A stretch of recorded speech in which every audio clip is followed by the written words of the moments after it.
Hi, I'm Barbara Drattina, and I have a passion for children. Can you tell my little setting here?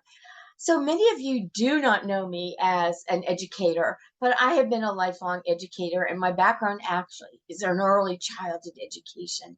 And I have a passion for keeping our youth's minds open, for allowing our youth to have a voice, to express their opinions, to learn how to learn, because information is changing so quickly. We have means of finding out facts and things, but the ability to think, express ourselves is to me the most crucial thing for success and also for emotional well-being, to have the freedom to know that you can have a voice, that you can say what you think, what you feel, what your opinions are.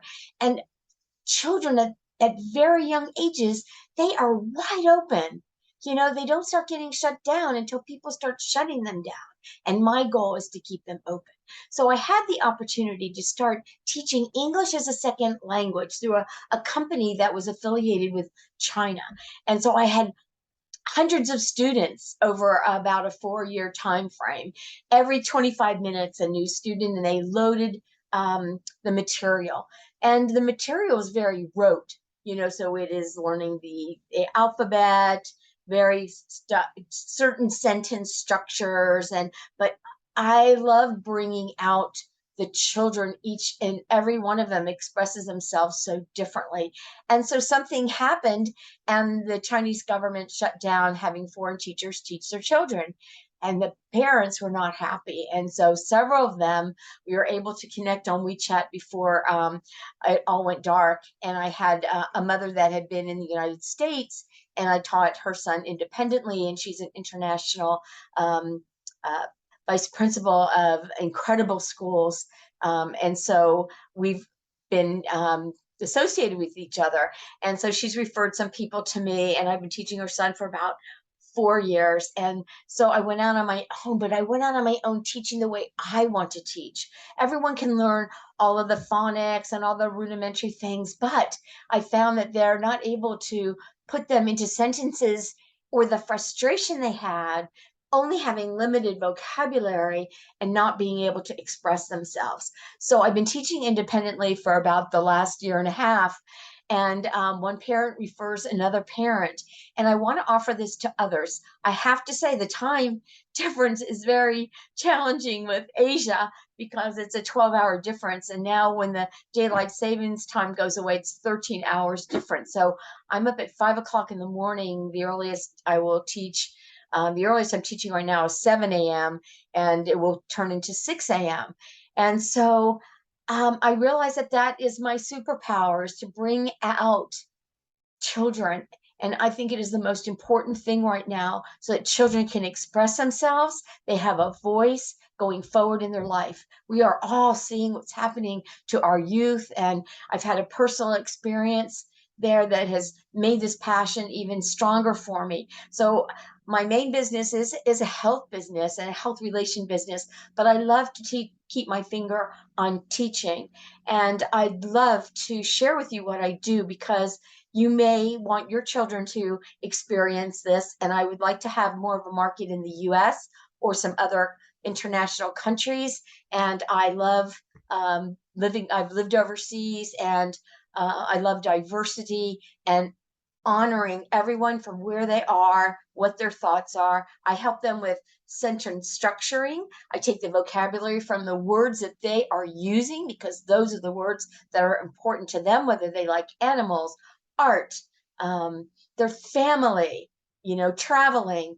They have their own words that they want to know, so they can even speak to the things that they care and love, or playful, or understand, as opposed to some rote things. And so we do reading, and I do mainly story writing, because they learn so much so fast. The parents are really quite amazed. So let me share with you. I have this wonderful app that allows you can see even the diversity on covers. I made the vocabulary books standard so I could find them in the sea of books. Here's one, a student who I taught her through that program, and their parents had just recently reached out to me because she's shy to speak. So here she is creating her whole story, and she was traveling with her dad, and they make up stories that could be fiction or nonfiction. These two girls, I only have one class with two students. I teach individually, but they have worked together before, and they work well together, and they play off of each other. So because that's hard sometimes, writing a story with two people's ideas, but they work together. So we do an hour class. Mostly my classes are 30 minutes.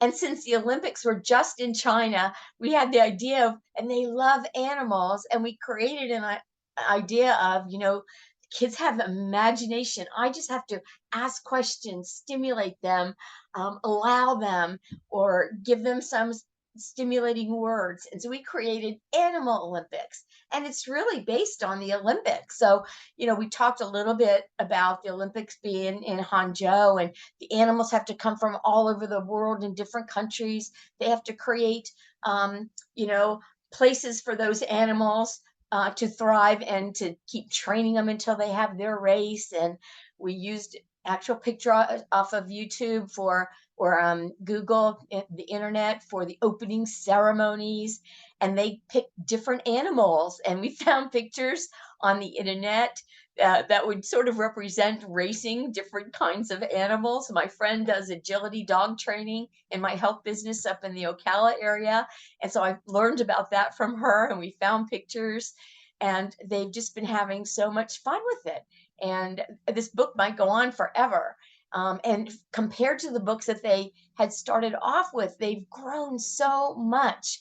And they were so shy in the beginning. Okay, can you give me another sentence? Actually, here they started with just our pets.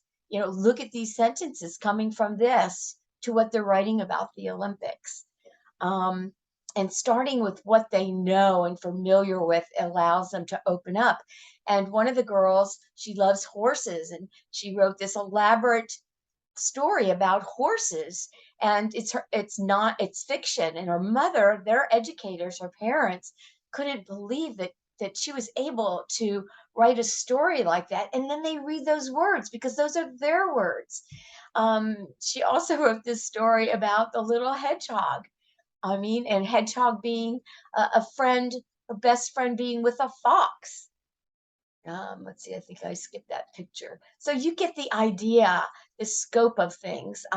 One person that I've been teaching him for a number of years, and he also was born in the States. And then for about 6 months, even during the pandemic, they came back to the States, and then they got stuck here for a while. But he is becoming an avid tennis player. So we started this book of nonfiction. Let's talk about the kinds of courts there are, and what the net, and what equipment you need. And then I didn't realize there were all these different balls. When I learned how to play tennis, there was just the green ball, and that they have different speeds, and they ease them into learning how to play at a higher level. This is not him, but he he had there are pictures in there that his mom sent me. So sometimes the parents send pictures.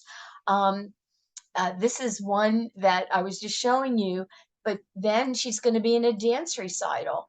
And here's her costume, and they're going to be in a competition. And we talked about practicing and learning words about dance. And so I love doing that. And I also found another really fun tool to take those vocabulary words and those sentence structures, and maybe, if they are weak in certain phonics things that I see, we can make some spinning games or pop-up games or something like that to reinforce that. So I just wanted to share that. I do it for a couple hours in the morning, and I'm open to other students. I also don't want to be dependent on one country. Who knows what's going on in our world? And if you think your child would thrive from this, or if you know of someone whose child would thrive from this, I would love to work with them. I charge $25 for half an hour, and it's good to have 2 days a week, and $50 for an hour. And my contact information, I'm in South Florida, and I'm on the East Coast. So East Coast time is 561 0558, or my email is bdrtina@gmail.com. And my wellness business is called Wellness Matters You Matter. So on Facebook, I am Barbara Dertina, or Wellness Matters You Matter. On Instagram, Wellness Matters You Matter. And come play with me. I do packages of 10. And if you would like a exploration class, I do that for free so that we can see if it's a match and if the child would be able to work online. I actually even have a 3-year-old that's almost going to be 4. That's not my normal way, but I do work with younger children, and but he has a background in English, but attention span on Zoom and finding materials, that's not my sweet spot. I really, it's more like 5 and they have some vocabulary, so we can start and work and Zoom. All right. Thanks a lot for letting me share with you.